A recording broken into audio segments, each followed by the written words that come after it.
Hi friends, welcome back to Anju's Nadan രുചികൾ. ഞാൻ ഇന്ന് വന്നിട്ടുള്ളത് നമ്മൾ മലയാളികൾക്കൊക്കെ വളരെ ഇഷ്ടമാകുന്ന കപ്പപ്പുഴുക്കിൻ്റെയും മീൻകറിയുടെയും റെസിപ്പി ആയിട്ടാണ്. തേങ്ങ അരച്ച് നല്ല ഓറഞ്ച് നിറത്തിൽ തയ്യാറാക്കുന്ന അയലക്കറിയും കടുക് പൊട്ടിച്ചെടുത്തുണ്ടാക്കുന്ന വെളുത്ത കപ്പയുമാണ് ഞാനിന്നിവിടെ തയ്യാറാക്കുന്നത്. ആദ്യമായി തന്നെ നമുക്ക് കപ്പ എങ്ങനെയാണ് റെഡിയാക്കാൻ നോക്കാം. നല്ല തിളച്ച വെള്ളത്തിലേക്ക് 1 കിലോ കപ്പ കഴുകി ക്ലീൻ ചെയ്തത് ചേർത്ത് കൊടുക്കാം. ചെറിയ പീസായിട്ട് കട്ട് ചെയ്ത് ചേർക്കാം. ഇതിനു മുമ്പ് തേങ്ങ അരച്ച കപ്പ എങ്ങനെയാണ് തയ്യാറാക്കുന്നതെന്നുള്ള വീഡിയോ ഞാൻ പോസ്റ്റ് ചെയ്തിട്ടുണ്ട്. അത് കാണാത്തവർ ഒന്ന് കണ്ടു നോക്കുക. ഇന്ന് നമ്മളിതിവിടെ കടുക് പൊട്ടിച്ചാണ് തയ്യാറാക്കുന്നത്.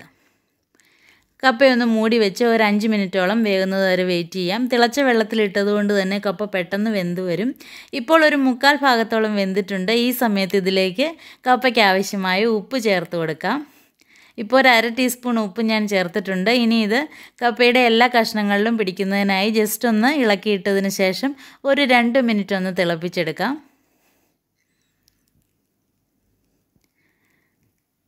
രണ്ട് മിനിറ്റ് തിളപ്പിക്കുന്നതിന് ആവശ്യമായി ഒന്നുകൂടി മൂടി വെച്ച് വേവിക്കാം. ഇപ്പോൾ കപ്പ 2 മിനിറ്റ് നന്നായിട്ട് തിളച്ചിട്ടുണ്ട്. കപ്പയുടെ കഷ്ണങ്ങളിലെല്ലാം ഉപ്പ് പിടിച്ചിട്ടുണ്ട്. ഇനി നമുക്ക് ഇതൊരു സ്ട്രെയിനറിലേക്ക് മാറ്റിയെടുക്കാം. നമ്മൾ ചെറിയ പാത്രത്തിലാണ് കപ്പ വേകാൻ വെക്കുന്നതെങ്കിൽ ഒരു അടപ്പ് വെച്ചിട്ട് മൊത്തത്തോടെ വെള്ളം അങ്ങ് ഊറ്റി കളഞ്ഞാൽ മതി. ഇപ്പോൾ എനിക്ക് അങ്ങനെ പറ്റാത്തത് കൊണ്ട് ഞാനിങ്ങനെ സ്ട്രെയിനറിലേക്ക് കോരിയെടുക്കുകയാണ്.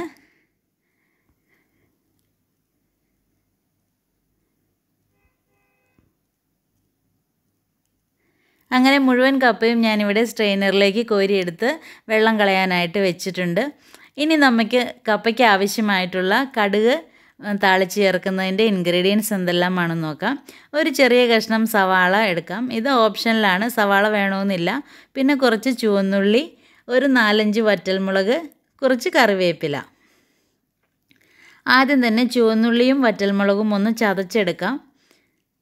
നമ്മുടെ നാട്ടിലൊക്കെ ആണെങ്കിൽ അരകല്ലിൽ വെച്ചിട്ടൊന്ന് ചതച്ചാൽ മതി. ഇപ്പോൾ അരകല്ലൊന്നും ഇവിടെ അവൈലബിൾ അല്ലാത്തത് കൊണ്ട് ഞാൻ മിക്സിയിലൊന്ന് ക്രഷ് ചെയ്തെടുത്തിട്ടുണ്ട്.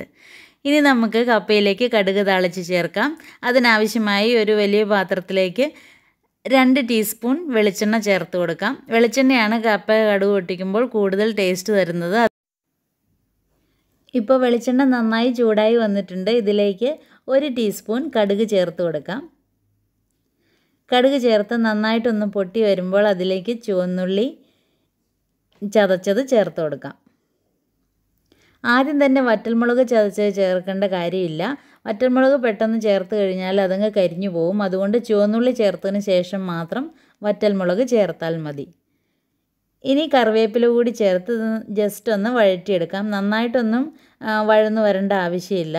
ആ ചുവന്നുള്ളിയുടെ ടേസ്റ്റൊക്കെ കപ്പയിലേക്ക് നന്നായിട്ട് പിടിക്കണമെങ്കിൽ കുറച്ച് പച്ച ടേസ്റ്റ് ഉണ്ടാവണം. അപ്പം വല്ലാതെ അങ്ങ് വരണ്ടു പോകേണ്ട ആവശ്യമില്ല. ഇനി ഇതൊന്ന് ജസ്റ്റ് ഒന്ന് മിക്സ് ചെയ്ത് കൊടുത്തതിന് ശേഷം ഇതിലേക്ക് നമ്മൾ ചതച്ച് വെച്ചിരിക്കുന്ന വറ്റൽമുളക് ചേർത്ത് കൊടുക്കാം. പിന്നെ വറ്റൽമുളകിൻ്റെ എരിവിനനുസരിച്ച് നിങ്ങൾക്ക് എരിവ് കൂടുതൽ വേണമെന്നുണ്ടെങ്കിൽ കൂടുതൽ വറ്റൽമുളക് ചേർക്കാം. ഈ ഒരു 5 എണ്ണം ചേർത്ത് കഴിയുമ്പോൾ അത്യാവശ്യം എരിവുണ്ടാവും. ഇനി കൂടുതൽ വേണമെന്നുള്ളവർക്ക് കൂടുതൽ ചേർക്കാം. ഈ സമയത്ത് നമ്മുടെ കപ്പയ്ക്ക് ഒരു മഞ്ഞ കളർ വേണമെന്നുണ്ടെങ്കിൽ കുറച്ച് മഞ്ഞൾപ്പൊടി ചേർക്കാം. ഇപ്പോൾ ഞാനിവിടെ ചേർക്കുന്നില്ല. ഇത് വൈറ്റ് കളറിൽ തന്നെയാണ് ഞാൻ തയ്യാറാക്കുന്നത്. ഇനി ഈ ഉള്ളിക്ക് മാത്രം ആവശ്യത്തിന് ഒരു നുള്ള് ഉപ്പ് ചേർത്ത് കൊടുക്കാം. നമ്മൾ ഓൾറെഡി കപ്പയിൽ ഉപ്പ് ചേർത്തിട്ടുണ്ട്. അതുകൊണ്ട് ഇപ്പോൾ ഈ ചുവന്നുള്ളിക്കും വേണ്ടി മാത്രം ഒരു നുള്ള് ചേർത്താൽ മതി. ഇപ്പോൾ ഇത് ആവശ്യത്തിന് വഴന്നു വന്നിട്ടുണ്ട്. ഇനി ഇതിലേക്ക് നമ്മൾ സ്ട്രെയിൻ ചെയ്ത് വെച്ചിരിക്കുന്ന കപ്പ ഇട്ട് കൊടുക്കാം. കപ്പ ഇട്ട് കൊടുത്ത് ഈ നമ്മൾ കടുക് പൊട്ടിച്ചതുമായിട്ട് നന്നായിട്ടൊന്ന് മിക്സ് ചെയ്തെടുക്കാം. ഇനി ഈ സമയത്ത് ഇപ്പോൾ ഇതിലൊട്ടും തന്നെ വെള്ളമില്ലല്ലോ. അപ്പോൾ അതുകൊണ്ട് നല്ലപോലെ ഡ്രൈ ആയിട്ടുണ്ടാവും നമ്മുടെ കപ്പപ്പുഴുക്ക്. അപ്പോൾ ഈ സമയത്ത് കുറച്ച് കുഴഞ്ഞിരിക്കണമെന്നുള്ളവർക്ക് ഒരു 1/2 ഗ്ലാസ് തിളച്ച വെള്ളം ചേർത്ത് കൊടുക്കാം. പച്ചവെള്ളം ചേർക്കരുത്, തിളച്ച വെള്ളം ചേർത്ത് കൊടുക്കാം. അങ്ങനെ ഞാൻ ഒരു 1/2 ഗ്ലാസ് തിളച്ച വെള്ളം ചേർത്ത് കൊടുത്തിട്ടുണ്ട്. എന്നിട്ടാണ് ഇളക്കി ഒന്ന് യോജിപ്പിച്ച് മൂടി വെച്ചിട്ടുള്ളത്. ഇപ്പോൾ ഒരു 2 മിനിറ്റ് മൂടി വെച്ച് അതൊന്ന് ആ വെള്ളം ഒന്ന് വറ്റി വരാനും ഈ നമ്മൾ താളിച്ചതും കപ്പയും തമ്മിലൊന്ന് മിക്സായി വരാനും 2 മിനിറ്റ് ഒന്ന് അടച്ചു വെച്ച് വേവിക്കുക. ഇപ്പോൾ 2 മിനിറ്റ് കഴിഞ്ഞ് ഓപ്പൺ ചെയ്ത് നോക്കിയിട്ടുണ്ട്. ഇനി ഇങ്ങനെ തവി വെച്ചിട്ട് ജസ്റ്റ് ഒന്ന് ഉടച്ചെടുക്കാം. നന്നായിട്ട് കുഴഞ്ഞു വരണമെന്നുള്ളവർക്ക് ഇങ്ങനെ ഉടച്ചെടുക്കാം. അല്ലെങ്കിൽ കഷ്ണം അങ്ങനെ തന്നെ കിടക്കണമെന്നുള്ളവർക്ക് ഉടയ്ക്കേണ്ട ആവശ്യമില്ല, വെറുതെ ഒന്ന് ഇളക്കിയെടുത്താൽ മതി.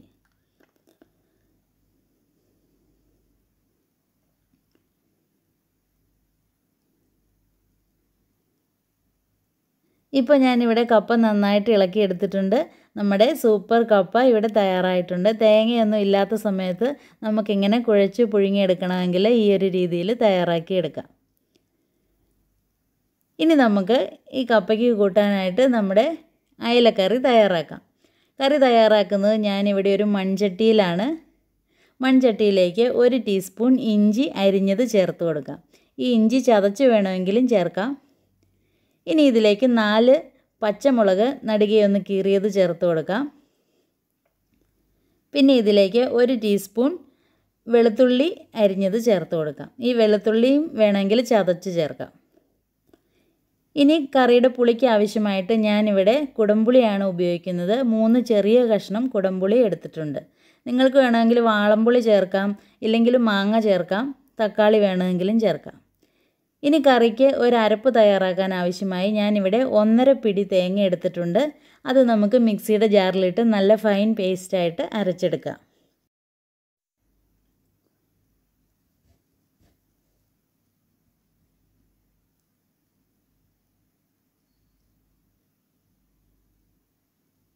ഇപ്പോൾ ഞാനിവിടെ 3 അയല മീനാണ് കറി വയ്ക്കാൻ എടുക്കുന്നത്. അതിനാവശ്യമായി ഈ 1.5 പിടി തേങ്ങ മതിയാവും. ഇനി ഇതിലേക്ക് ഒരു 1/4 ടീസ്പൂൺ മഞ്ഞൾപ്പൊടി ചേർക്കാം. മഞ്ഞൾപ്പൊടി ചേർക്കുമ്പോൾ പ്രത്യേകം ശ്രദ്ധിക്കുക, അധികം കൂടിപ്പോവരുത്. കൂടിപ്പോയാൽ നമ്മുടെ കറിയുടെ കളറ് കൂടുതൽ മഞ്ഞ നിറമായി പോവും. ഇനി ഒരു 1.5 ടേബിൾ സ്പൂൺ കാശ്മീരി മുളക് പൊടി ചേർക്കാം. ഒരു 1/4 ടീസ്പൂൺ മല്ലിപ്പൊടി ചേർക്കാം. മല്ലിപ്പൊടി ചേർക്കുന്നത് ഓപ്ഷനിലാണ്, നിങ്ങൾക്ക് വേണമെങ്കിൽ ചേർത്താൽ മതി, അല്ലെങ്കിൽ മഞ്ഞൾപ്പൊടിയും മുളക് പൊടിയും മാത്രം ചേർത്താൽ മതി. ഇനി ഇത് നല്ല ഫൈൻ പേസ്റ്റായിട്ട് അരച്ചെടുത്തിട്ടുണ്ട്. ഒരു 1/4 ഗ്ലാസ് വെള്ളവും കൂടി ചേർത്ത് നന്നായിട്ട് അരച്ചെടുത്തിട്ടുണ്ട്. ഇനി നമ്മൾ അരച്ച തേങ്ങയും മുളക് പൊടിയുടെയും മിക്സ് കറി ചട്ടിയിലേക്ക് ചേർത്ത് കൊടുക്കാം. ഇനി ഈ മിക്സിയുടെ ജാറിൽ തന്നെ 1.5 കപ്പ് വെള്ളം ചേർക്കാം. 250 ml കപ്പിൽ 1.5 കപ്പ് വെള്ളമാണ് ഞാൻ ചേർത്തിട്ടുള്ളത്. അത്രയും കൂടി ചേർത്ത് ഈ അരപ്പ് നന്നായിട്ടൊന്ന് തിളപ്പിച്ചെടുക്കണം. ഇപ്പോൾ 3 അയല മീനിന് തയ്യാറാക്കുന്നതിന് ഇത്ര വെള്ളം മതിയാകും. അപ്പോൾ 1.5 കപ്പ് ചേർക്കാൻ ശ്രദ്ധിക്കുക. 250 ml കപ്പിൽ 1.5 കപ്പ് വെള്ളമാണ് ചേർത്തിട്ടുള്ളത്. ഇനി കറിക്ക് ആവശ്യമായിട്ട് 1 ടീസ്പൂൺ ഉപ്പ് ചേർക്കാം. ഉപ്പ് കുറച്ച് മുന്നോട്ട് നിൽക്കുന്നത് നല്ലതാണ്, കാരണം പുളിയൊക്കെ ഇറങ്ങി വരുന്ന സമയത്ത് മീൻകറിക്ക് കുറച്ച് ഉപ്പ് അത്യാവശ്യമാണ്. ഇനി ഇതിലേക്ക് കുറച്ച് കറിവേപ്പില കൂടി ചേർത്ത് കൊടുത്തതിന് ശേഷം ഈ അരപ്പ് നന്നായിട്ടൊന്ന് തിളയ്ക്കാൻ അനുവദിക്കുക. ഹൈ ഫ്ലെയിമിൽ വെച്ചിട്ടുണ്ട്. ഇപ്പോൾ ചെറുതായിട്ട് തിള വന്നിട്ടുണ്ട്. ഈ സമയത്ത് ഇതിലേക്ക് നമ്മൾ കഴുകി ക്ലീൻ ചെയ്ത് വെച്ചിരിക്കുന്ന മീൻ കഷ്ണങ്ങൾ ഇട്ട് കൊടുക്കാം. മീൻ ഇപ്പോൾ ഞാനിവിടെ 2 പീസായിട്ടാണ് കട്ട് ചെയ്തിട്ടുള്ളത്. നിങ്ങൾക്ക് താല്പര്യത്തിനനുസരിച്ച് കഷ്ണത്തിൻ്റെ വലുപ്പത്തിലൊക്കെ വ്യത്യാസം വരുത്താം. പിന്നെ കുടംപുളിക്ക് പകരം മാങ്ങയോ വാളംപുളിയോ ഒക്കെ ചേർക്കുന്നവരുണ്ട്. നിങ്ങളുടെ ഇഷ്ടം പോലെ പുളിക്ക് ആവശ്യമായിട്ട് ഏത് വേണമെങ്കിലും ചേർക്കാം. ഇനി കഷ്ണങ്ങളൊക്കെ കറിയുടെ ചാറിലേക്കൊന്ന് ഇട്ട് കൊടുക്കാം. ഉപ്പും മുളകും ഒക്കെ പിടിക്കുന്നതിനാവശ്യമായി ഞാൻ മീനിൽ ചെറുതായിട്ടൊന്ന് വരഞ്ഞും കൊടുത്തിട്ടുണ്ട്. ഇനി സ്പൂൺ കൊണ്ട് പതുക്കെ ഒന്ന് കഷ്ണങ്ങളൊക്കെ ചാറിലേക്കൊന്ന് മുക്കി വയ്ക്കാം. ഈ സമയത്ത് സ്പൂൺ കൊണ്ട് ഇളക്കുന്നതുകൊണ്ട് പ്രശ്നമില്ല, കഷ്ണങ്ങളൊന്നും വെന്ത് തുടങ്ങിയില്ലല്ലോ, അതുകൊണ്ട് സ്പൂൺ ഉപയോഗിച്ചെന്ന് കരുതി കുഴപ്പമില്ല. ഇനി ഒരു മീഡിയം ഫ്ലെയിമിലിട്ട് ഒരു 5 മിനിറ്റ് കറി നന്നായിട്ടൊന്ന് തിളപ്പിക്കാം. അതിനുശേഷം ഒരു 5 മിനിറ്റ് കൂടി ചട്ടി ഒന്ന് ചുറ്റിച്ചെടുത്ത് കഷ്ണങ്ങൾ ഒന്ന് അനക്കിയതിന് ശേഷം ഒരു 5 മിനിറ്റ് കൂടി ലോ ഫ്ലെയിമിൽ വെച്ചിട്ടൊന്ന് തിളപ്പിച്ചെടുക്കാം. ഇപ്പോൾ ടോട്ടൽ ഒരു 10 മിനിറ്റോളം കറി നന്നായിട്ട് തിളച്ചിട്ടുണ്ട്. ഈ സമയത്ത് ഫ്ലെയിം ഓഫ് ചെയ്യാം. ഇനി ഇതിലേക്ക് ഒരു ചെറിയ കഷ്ണം ഇഞ്ചി ചതച്ചത് ചേർത്ത് കൊടുക്കാം. ഇഞ്ചി നന്നായിട്ട് ചതച്ചെടുത്തിട്ടുണ്ട്. അത് കറിയിലേക്ക് ഇട്ട് കൊടുക്കാം. പിന്നെ കുറച്ച് കറിവേപ്പില ഇടാം. ഈ പച്ചക്കറിവേപ്പിലയും പച്ചയിഞ്ചിയൊക്കെ ഇടുമ്പോൾ കറിക്ക് നല്ലൊരു ഫ്ലേവർ കിട്ടും. ഇനി ഇതിലേക്ക് 1 ടീസ്പൂൺ വെളിച്ചെണ്ണ കൂടി ചേർക്കാം. ചിലരിതിൽ കടുക് പൊട്ടിച്ച് ചേർക്കും, ചിലരിതിൽ ചുവന്നുള്ളി മാത്രം ഒന്ന് വഴറ്റി ചേർക്കും. ഞാനിപ്പോൾ ഒന്നും ചേർക്കുന്നില്ല, എല്ലാം പച്ചയ്ക്ക് തന്നെയാണ് ചേർത്തിട്ടുള്ളത്. ഇനി ഒരു 15 മിനിറ്റോളം ഒന്ന് മൂടി വയ്ക്കട്ടെ, എല്ലാ ടേസ്റ്റും ഒന്ന് ബാലൻസ് ആകാൻ. ഇപ്പോൾ ഒരു 15 മിനിറ്റ് കഴിഞ്ഞിട്ടുണ്ട്. കറിയും കപ്പയും ഞാനൊരു സെർവിങ് പ്ലേറ്റിലേക്ക് മാറ്റിയിട്ടുണ്ട്. അപ്പോൾ ഇത് വളരെ പെട്ടെന്ന് തന്നെ തയ്യാറാക്കാൻ പറ്റുന്ന ഒരു വിഭവമാണ്. കപ്പയാണെങ്കിലും തേങ്ങയൊക്കെ ഇല്ലാത്ത സമയത്ത് ഈ ഒരു രീതിയിൽ നമുക്ക് കുഴച്ച് പുഴുങ്ങി തയ്യാറാക്കാം. അപ്പോൾ ഇതെല്ലാവരും ട്രൈ ചെയ്ത് നോക്കുക. എൻ്റെ ചാനൽ ഒന്ന് സബ്സ്ക്രൈബ് ചെയ്യുക, ലൈക്ക് ചെയ്യുക, ഷെയർ ചെയ്യുക, കമൻറ്റ് ചെയ്യുക. Thanks for watching. Thank you.